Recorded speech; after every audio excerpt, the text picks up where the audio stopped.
Okay, let's talk oversold stocks, guys. I have 3 to break down today. Let's just dive into it. Hit the like button, make sure to subscribe, and join my Patreon if you guys want to keep up with my actual portfolio updates, my trades, investments, and if you want to be a part of my private Discord, all that's on Patreon. Link down below, pinned in the comments, or go to stasurfest.com/Patreon. You guys know where to find it, and now let's dive into it. So, number one, and by the way, the market today looks phenomenal, man. The Qs are up over 2.3%, S&P's up over 1.5%, Dow's up about 0.5%, and yeah, the Russell's down, but who gives a crap about the Russell when the Qs are up this much and the S&P's ripping? It's a great day, right? So stock number one is IBM. Ticker, well, IBM, right? This stock ripped all the way to 350 just a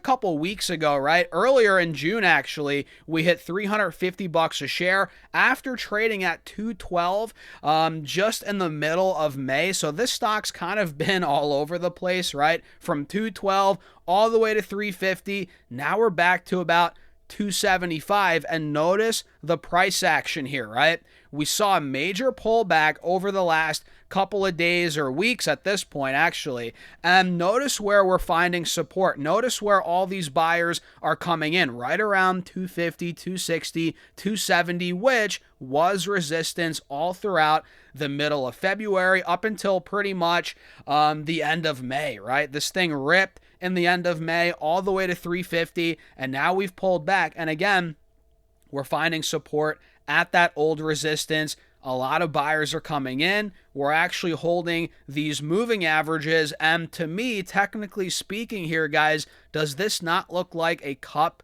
and handle starting to form? I mean, look, in my opinion, this is gearing up for a move back towards 300, dare I say, back to 320, 325, before the cup and handle even fully plays out. And I think a lot of the price targets on Wall Street are at $300. I think we saw one at 350. A lot of them are a lot higher than where we are now, right? Which obviously we have to take those price targets with a grain of salt, but we look very good at this point. And this company, you guys might not realize it, but fundamentally speaking, they're very strong. Technicals aside, fundamentally speaking, from their quantum computing leadership to their enterprise AI and software moat, they look very strong, right? IBM's actually widely viewed as a market leader in quantum technology, backed by significant government funding and massive multi-billion-dollar investments.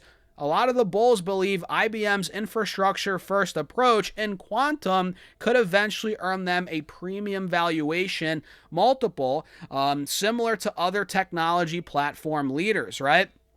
And they've also built substantial generative AI momentum, notably through their Watson X platform, and bulls highlight their success in actually monetizing legacy system modernization, such as COBOL code migration, and expect major acquisitions like Red Hat and HashiCorp to lock in recurring high-margin software revenues. And at this point, man, the bulls argue that the stock is uniquely positioned as a strong free cash flow generator with significant upside from emerging technology leadership and recurring software revenue, like we mentioned, from major acquisitions like Red Hat and HashiCorp.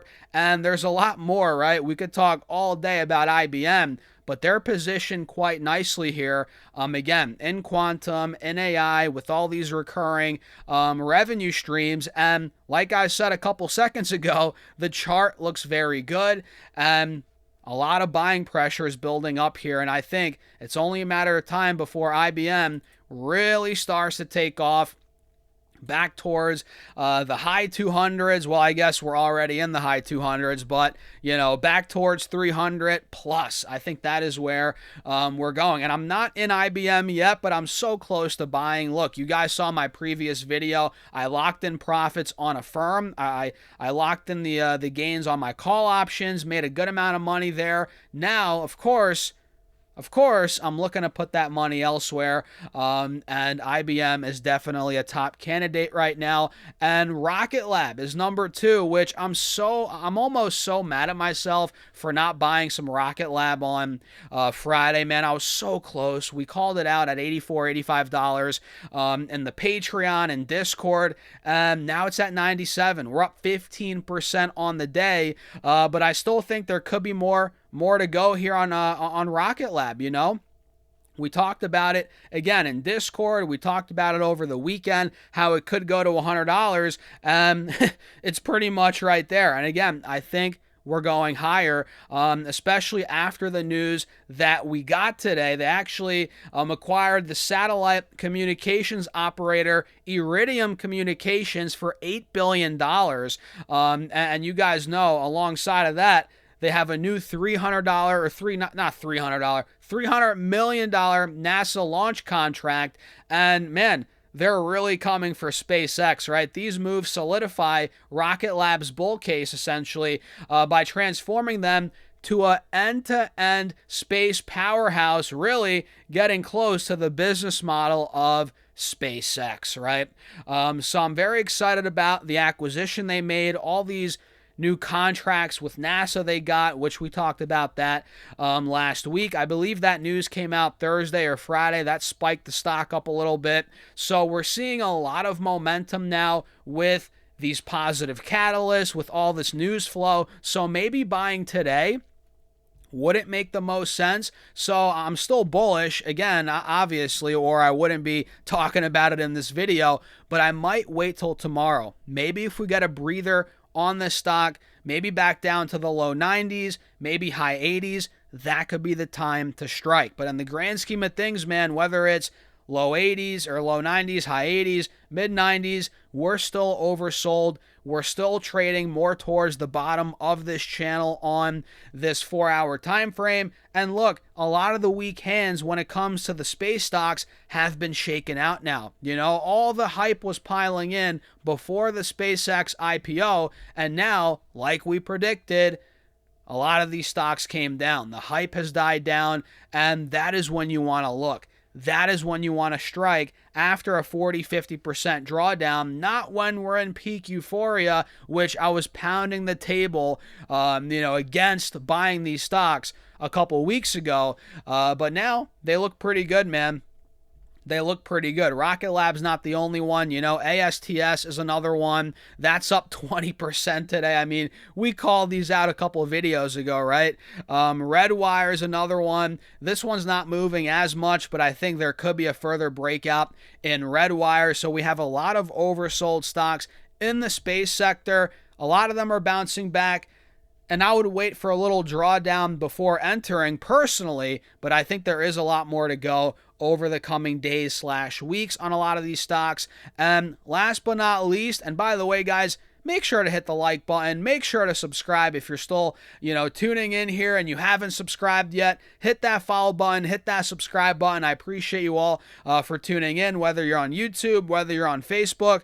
You guys are awesome. So Nvidia, man, we can't make an oversold video without talking about Nvidia. This stock is down so much. I mean, maybe not so much. I don't want to blow it out of proportion. But this thing is down a whopping 20% from highs. And look, they're trading at 22 times forward earnings. We made a video on Saturday, right? Really diving into the numbers, what analysts are saying, the projections for earnings coming up. This company is literally going to grow revenue by 95%. That's what the analysts are projecting on average for the quarter coming up here that they're about to report for. It's nuts. Trading at 22 times forward earnings, growing as much as they're growing, having the margins that they have, the free cash flow, the profitability. It's nutty. So charts aside, fundamentally, this stock is so cheap right now. And looking at the charts, it looks great for a buy. You know what I mean? We've pulled back 20%. We're maintaining 190, 195 as support. That was resistance for quite some time. I think now's not a bad time to start scaling in if you're not in, and even if you're in the stock already, which I know a lot of you guys probably are, it might not be a bad time to start nibbling more. That's what I'm doing here, as it is my second biggest stock holding as of this video. You know what I mean, guys? It's almost a no-brainer. It's almost a guarantee. You know, we can't obviously ever guarantee anything in the stock market and life in general, you know what I mean? But when it comes to Nvidia, it's so close to almost a guarantee moneymaker at this point, especially if you have time on your side. So Nvidia, go check out my video from over the weekend, guys. It's a no-brainer fundamentally. The charts look good too. We've shaken out a lot of weak hands after a record earnings report. It's almost a no-brainer here. But again, as always, do your own research, guys. I'm not a financial advisor, and you got to trade at your own risk. So that's a quick breakdown on these three stocks: IBM, Rocket Lab, and Nvidia. They all look good, and I'm so close to buying IBM here, guys. So close.